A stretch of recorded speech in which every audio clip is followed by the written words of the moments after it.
The most productive people in history weren't born motivated. They were trained to be unstoppable. And there's a 400-year-old strategy that samurai used, not to fight harder, but to trick their own brain into taking action even when they felt absolutely nothing. It's called Kyojutsu, and once you understand it, laziness will never feel the same again. So if this kind of topic interests you, go ahead and drop a like and subscribe to the channel. Let me ask you something. When was the last time you sat down to do something important? Study, work out, start that project, and just couldn't? You weren't tired. You weren't sick. You just didn't feel like it. That feeling has a name, and more importantly, it has a solution. But it's not a motivational quote. It's not a morning routine. It's a concept used by samurai warriors over 4 centuries ago to perform at their absolute peak every single day, even when their life depended on it. Most people think laziness is a character flaw, something wrong with them. But that's not true at all. Laziness is a mechanism.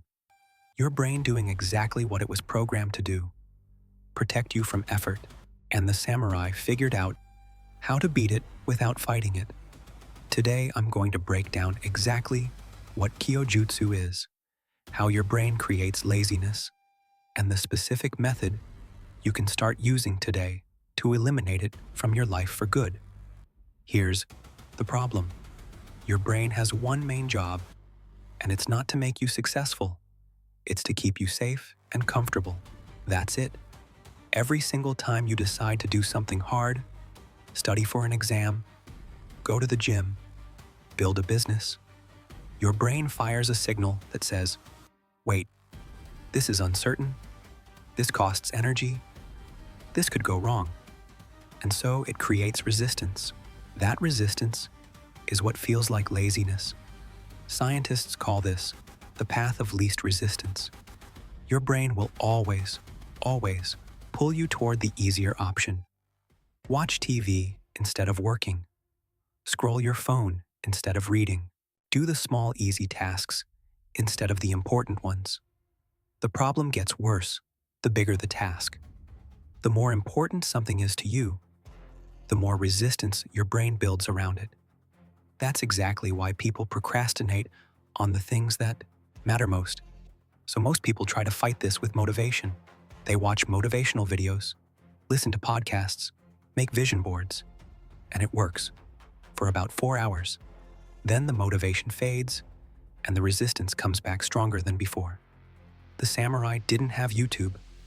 They didn't have motivational speeches. They had something better. They had a system. So what is Kyojutsu? The word comes from Japanese martial philosophy. Kyo means emptiness or deception, and jutsu means technique or art. Translated literally, it means the art of deception, but not deceiving other people, deceiving yourself.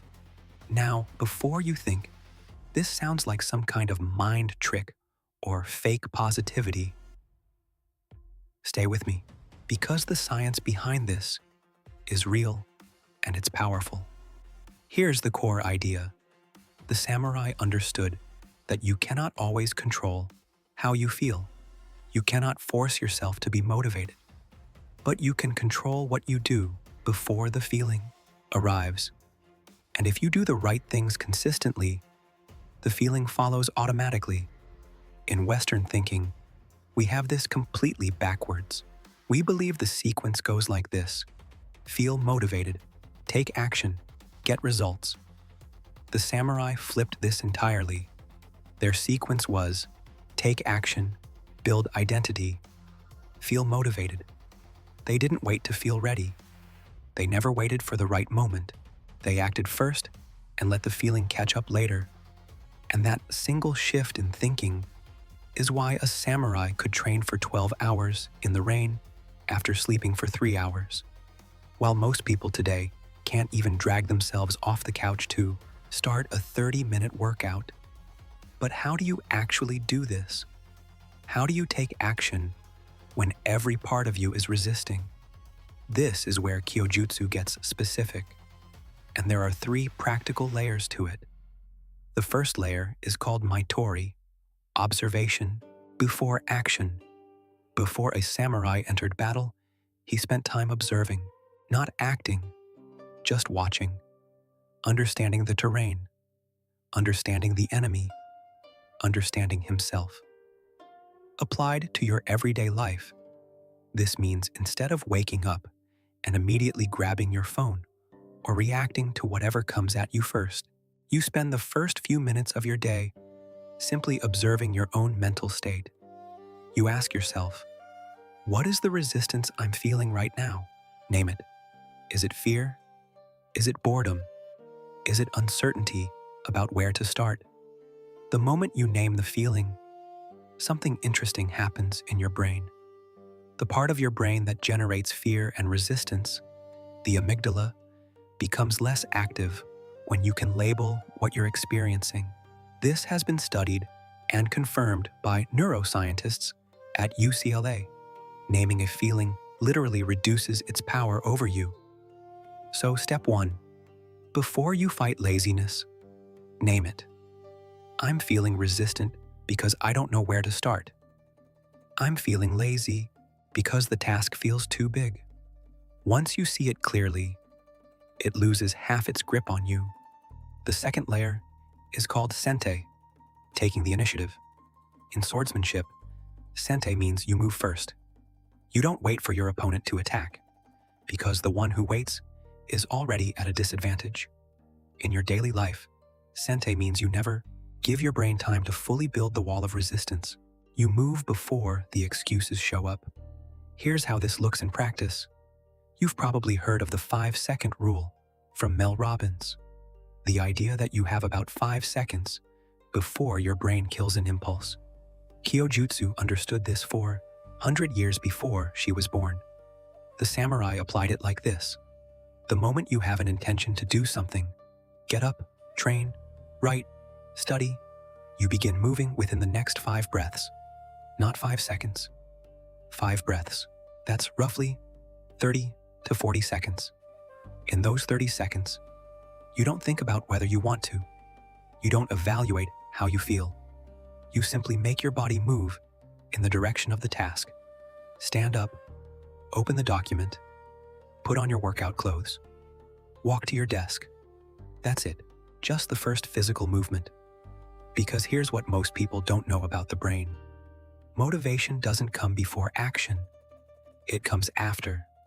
There's a chemical in your brain called dopamine that gets released not when you finish something, but when you start it. The act of beginning a task triggers a small dopamine reward, which creates momentum, which creates the motivation to keep going. Your brain doesn't want to start, but once you start, your brain wants to continue. That's biology. That's not willpower. And Kyojutsu exploits that gap perfectly. The third layer is called Zanshin, the remaining mind. This is perhaps the most powerful concept in all of Japanese martial philosophy, and almost nobody in the West talks about it. Zanshin is the state of complete awareness and presence after finishing an action. The samurai believed that a fight didn't end when the last strike landed. Your attention, your posture, your readiness, those had to stay intact, because the moment you assumed the battle was over is the moment you became vulnerable. Applied to your life, Zanshin means you never fully shut down your productive state. You don't wait until Monday to restart. You don't take a 2-week break and then try to rebuild momentum from scratch. Instead, every single day, no matter how tired you are, no matter how good or bad the day was, you do at least one small thing that keeps the chain unbroken.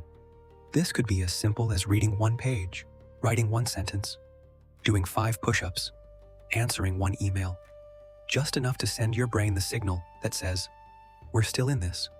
We're still moving forward. James Clear calls this never missing twice in his book, Atomic Habits. But Kyojutsu was doing it 4 centuries earlier. They called it keeping the fire alive. You don't need the fire to be massive every day. You just need it to never go completely out. Now, I want to give you a real-world example of how these three layers work together. Because it's easy to understand concepts in theory, it's harder to actually use them. Let's say it's Sunday night. You've been lazy all weekend. You have a massive week ahead. Work, a project deadline, maybe some personal goals you've been putting off. And you're already feeling that familiar weight.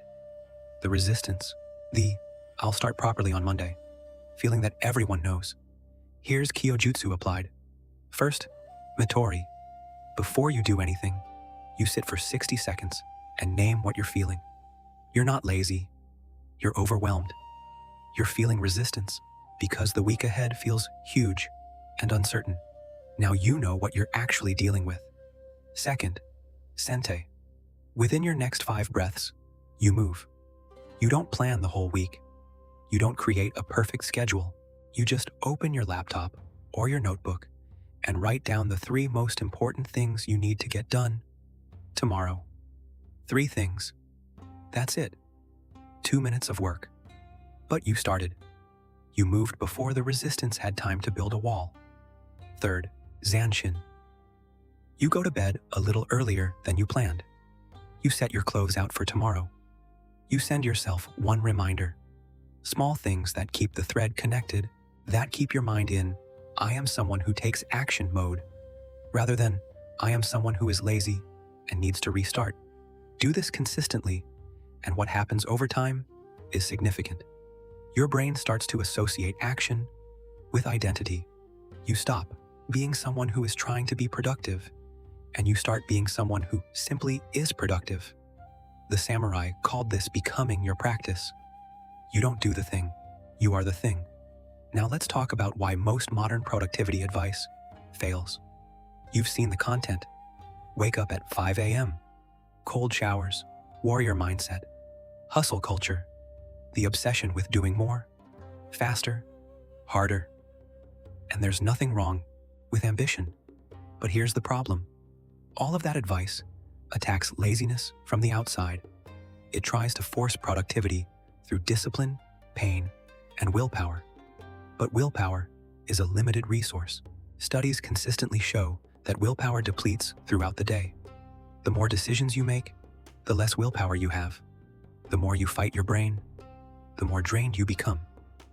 Kyojutsu doesn't fight the brain. It works with it. It uses your brain's own mechanics, momentum, identity, pattern recognition, to create automatic behavior. You're not fighting resistance every morning. You're building a system where resistance barely gets a chance to appear. This is the difference between a warrior who trained their body to react before thinking and a warrior who has to stop and decide whether to fight. One reacts. One hesitates. In battle, hesitation is death. In life, hesitation is the dream that never got started.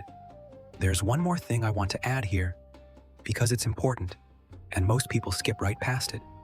Kyojutsu also teaches something called mu, emptiness, or the absence of ego.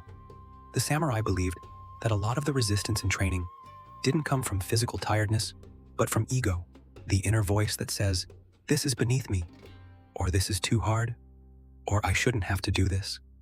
That voice is familiar to all of us. It's the part of you that thinks you should already be successful, already be fit, already be disciplined. The part that's embarrassed to start from the bottom, the part that compares where you are to where you think you should be, and decides that the gap is so painful, it's better not to try at all. Mu is the practice of emptying that ego, of approaching the task in front of you without the story. Not, I'm someone who is behind on their goals. Just, there is a task. I will do the task. Not, this is going to be so hard. Just, this is the next step. I will take the step. The samurai used this to enter battle without fear, not because they didn't feel fear, they did, but because they had learned to strip the ego from the moment and just exist in the action itself. You can use this every time that inner voice tries to talk you out of starting. Notice it, name it, and then answer it with one simple thought. That's not relevant right now. Right now, there is only this task. So let's bring everything together. The 400-year-old method to never feel lazy again is not about working harder. It's not about being tougher. It's not about waking up earlier or punishing yourself for being human. It's about understanding 3 things. 1. Laziness is not your enemy. It's your brain doing its job, and you can work with that. 2. Motivation comes after action, not before. Start first. Feel it later. Use the 5-breath rule to move before resistance has a chance to appear. 3. Identity is built through consistency, not intensity. You don't need to have the best day every day. You just need to keep the fire going every day. Mitori, observe and name your resistance. Sente, move within 5 breaths. Zanshin, keep the chain unbroken every single day. The samurai didn't become legends by being born different from everyone else. They became legends by building systems that made extraordinary behavior ordinary. That's what Kyojutsu gives you. A system, not just a feeling. And the best part? You can start today. Not Monday, not tomorrow, right now, within your next 5 breaths. You already know what that one thing is that you've been putting off and could start right now. You already know. So start and go ahead and drop a like and subscribe to the channel to keep getting content like this. Videos that will help you become a better version of yourself.